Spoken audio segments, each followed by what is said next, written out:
আছেন অত অত দোয়া এই যে আকাশের নিচে আপনারা কারিনার জন্য পৌঁছায় দিবেন। আমি যখন ইউনিভার্সিটিতে পড়াই তখন আমাকে বিভিন্ন স্টুডেন্টরা এসে বলে, ম্যাম আপনার ক্লাস আমি নিব। আমি কেন, তুমি কি আমাকে চিনো? না, আপনি কারিনা কায়সারের আম্মু। তো আমি কারিনা কায়সারের আম্মু, আমি লোপা কায়সারও না, আমি কায়সার আহমেদের ওয়াইফও না। এই জেনারেশন আমাকে চিনে কারিনা কায়সারের আম্মু।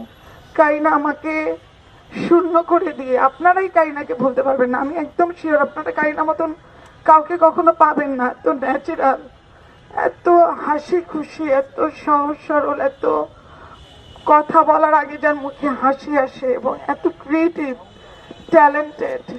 ও যে মুভিটা করেছে 36, 24, 36, এই মুভিগুলাও দেখার মতন, ওর কাজের মধ্যেই ও বেঁচে থাকবে। আপনারা আমাদের জন্য দোয়া করবেন। আমরা ক্রীড়া পরিবার থেকে আসা প্রতিটা সদস্য আমরা অনেক হাসি খুশি ভাবেই বড় হয়েছি, হাসি খুশি ভাবেই পরিবার পরিচালনা করেই কারিনা এরকম একটা মেয়ে এবং তার দুই ভাইও মাশাআল্লাহ অনেক অনেক লক্ষ্মী, অনেক ভালো। কারিনা আমার জীবনের একটা অ্যাসেট। কারিনা চলে গেছে, কিন্তু ভুল চিকিৎসা বা মানে না জানা বা আমরাও বুঝতে পারি নাই, সবকিছু মিলায় কারিনা তো চলে গেছে।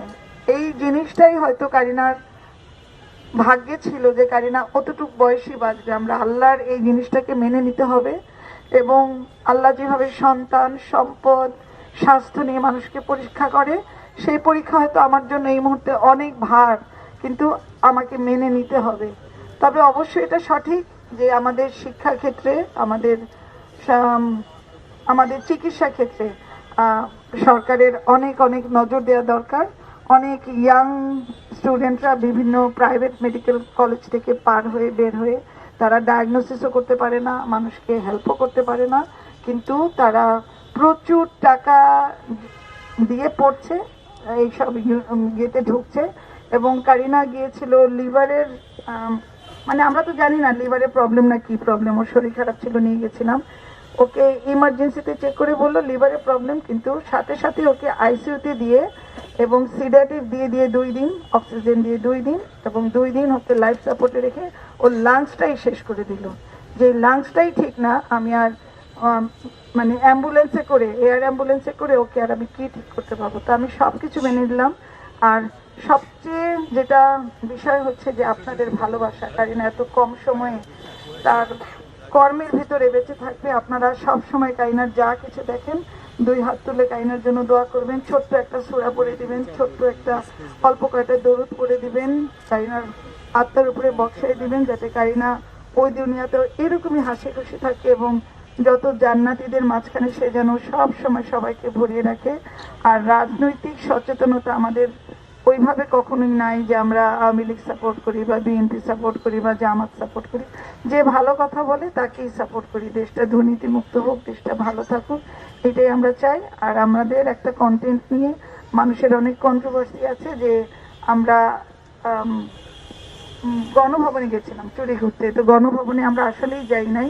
যেদিন সে ইয়ে ছিল, ওই সেলিব্রেশন হচ্ছিল, তো আমাদের সামনে দিয়ে মানুষ অনেক যাচ্ছিল মিছিল করে, কারো হাতে হাঁস ছিল, মাছ ছিল, গাছ ছিল, ল্যাপটপ ছিল, ভাঙ্গা চেয়ার ছিল, যে সব গণভবন থেকে আসছে।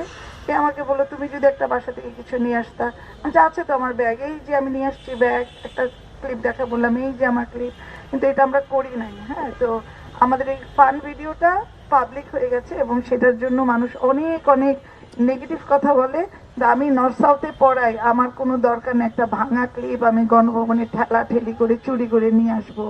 আমার হাজবেন্ড অনেক মানে অনেক বিখ্যাত একজন মানুষ, আমার শাশুড়ি এই দেশের একটা সম্পদ, আমার শ্বশুরও জাতীয় পদকপ্রাপ্ত মানুষ, আমাদের ফ্যামিলিতে অলরেডি 3টা জাতীয় পদক আছে। তা আমরা তো এই শিক্ষা, এই ব্যাকগ্রাউন্ড কখনো ছিল না যে আমরা চুরি করতে হবে। এটা আমরা সবাই সেলিব্রেশন করছিল, আমরাও সেলিব্রেশন করেছি, দ্যাটস অল। তো আপনাদের এটা নিয়ে যদি কোনো মনে কনফিউশন থাকে, আমি আজকে ভেঙে দিলাম। আপনারা সবাই কারিনার জন্য অনেক অনেক দোয়া করবেন। কারিনা আপনাদের মধ্যে, আপনাদের দোয়ার মধ্যে বেঁচে থাক, কারিনা তার কর্মের মধ্যে বেঁচে থাক। ভালো থাকবেন সবাই।